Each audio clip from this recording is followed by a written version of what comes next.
तळमळीनं काम करणारे नेते म्हणून ज्यांच्याकडे पाहिलं जातं ते राज्याचे मंत्री संजय बनसोडेजी, आमच्या महिला बाल विकास मंत्री अदितीताई तटकरे, या ठिकाणी उपस्थित सर्व मान्यवर आणि उपस्थित सर्व लाडक्या बहिणींनो आणि तितक्याच लाडक्या भावांनो, आज ही खरोखर अतिशय आनंदाची गोष्ट आहे की संजय बनसोडेजींच्या पुढाकाराने एक अतिशय सुंदर अशा प्रकारचं बौद्ध विहार या उदगीरमध्ये तयार झालं आणि माननीय राष्ट्रपती महोदयांच्या हाताने आज त्याचं उद्घाटन आणि लोकार्पण झालेलं आहे. खरं म्हणजे आम्ही त्या ठिकाणी गेलो, अतिशय सुंदर अशा प्रकारची त्याची रचना करण्यात आलेली आहे आणि त्या ठिकाणी भगवान गौतम बुद्धांची जी मूर्ती आहे ही थायलंडवरनं मागवण्यात आलेली आहे. अतिशय सुंदर, अतिशय मनाला शांती देणारी अशा प्रकारची जागा तयार केल्याबद्दल संजय बनसोडेजी तुमचं मी मनापासून अभिनंदन करतो आणि तुम्हाला धन्यवाद देतो. खरं म्हणजे भारतरत्न डॉक्टर बाबासाहेब आंबेडकरांनी भगवान गौतम बुद्धांचा जो धम्म आहे तो जनाजनापर्यंत पोहोचवला.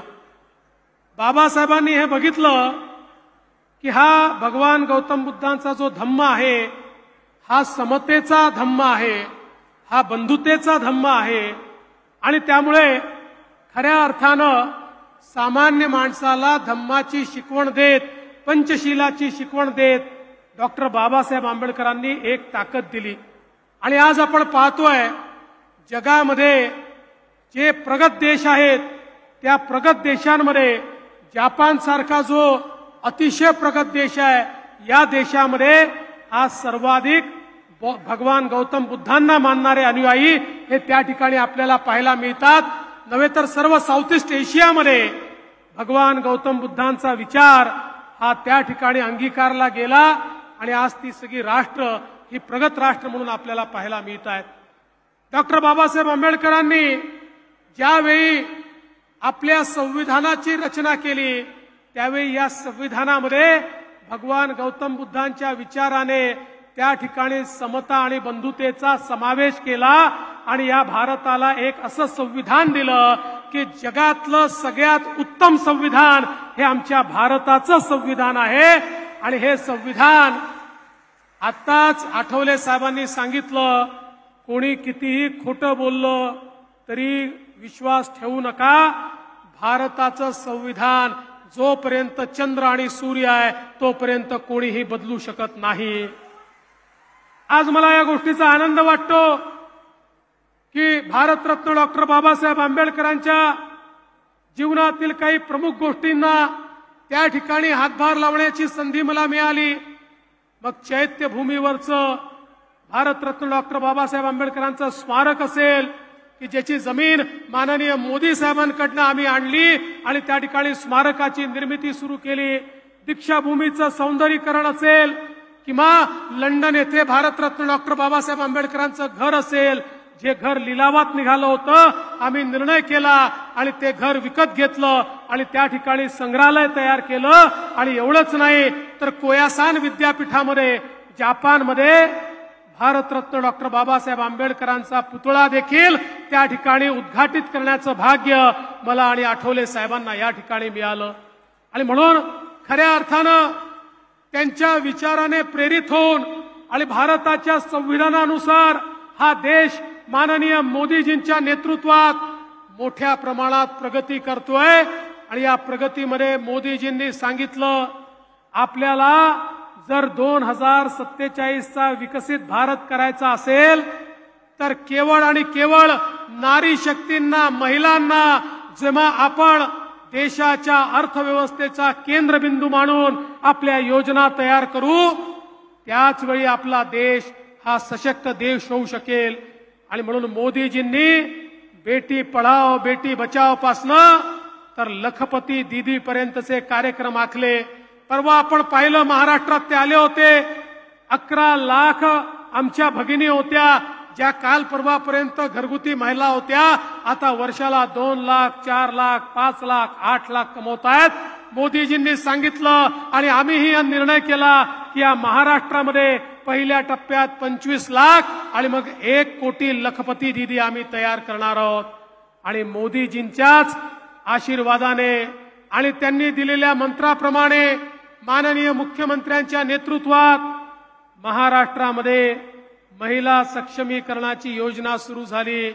मग त्याच्यामध्ये लेक लाडकी सारखी योजना असेल, मुलगी जन्माला आली की 18 वर्षाची होतपर्यंत 1 लाख रुपये देण्याचा विषय असेल, महिलांना एसटी मध्ये 50% तिकिटाचा विषय असेल, किंवा महिलांना 3 सिलेंडर मोफत असेल, किंवा आमच्या बहिणींची लाडकी योजना, लाडकी मुख्यमंत्री लाडकी बहीण योजना असेल की ज्या योजनेच्या अंतर्गत 1500 रुपये महिन्याला आमच्या माता भगिनींच्या खात्यामध्ये त्या ठिकाणी आम्ही टाकतो.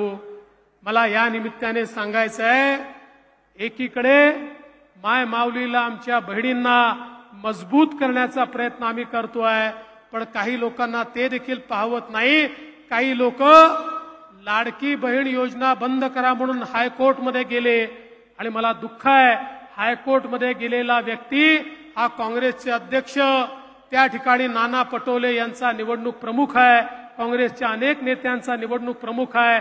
माझी त्यांना देखील योजना आहे, विनंती आहे, काँग्रेसच्या महाविकास आघाडीच्या सगळ्या नेत्यांना विनंती आहे, या योजनेला राजकीय चष्म्यातनं पाहू नका, याला विरोध करू नका. ही योजना आपल्या सगळ्या बहिणींकरता तयार करण्यात आलेली योजना आहे. बहिणींच्या खात्यामध्ये जेव्हा 1500 रुपये जातात त्यावेळी आमच्या बहिणींना त्याचं मोल माहिती आहे.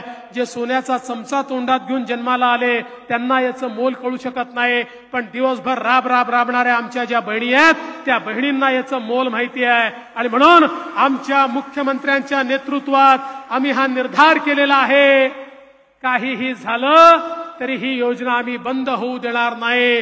ही योजना अशीच चालत राहील. तुमचा आशीर्वाद जोपर्यंत आमच्या पाठीशी आहे, ही योजना कोणीच बंद करू शकणार नाही.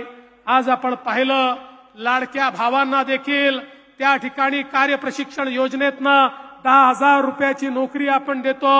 आणि एवढंच नाही, आपल्या शेतकऱ्यांना आता आपण विजेचं बिल हे माफ केलेलं आहे. शेतकऱ्यांना विजेचं बिल भरावं लागणार नाही, ही योजना देखील आपल्या सरकारने आणली आहे. आणि म्हणून मी अधिक बोलणार नाही, पण एवढंच सांगतो, आज आपल्याला अभिमान आहे की या देशामध्ये श्रीमती द्रौपदी मुर्मूजी यांच्यासारखी एक आदिवासी महिला जी संघर्ष करून पुढे आली, डॉक्टर बाबासाहेब आंबेडकरांच्या संविधानाचं संरक्षण करण्याची जबाबदारी राष्ट्रपती म्हणून आज द्रौपदी मुर्मू मॅडमनी या ठिकाणी स्वीकारलेली आहे. आणि म्हणून त्यांचं पुन्हा एकदा आपल्या सगळ्यांमध्ये मनपूर्वक स्वागत करतो आणि माझं बोलणं संपवतो. आणि जाता जाता संजय बनसोडेजी, तुम्ही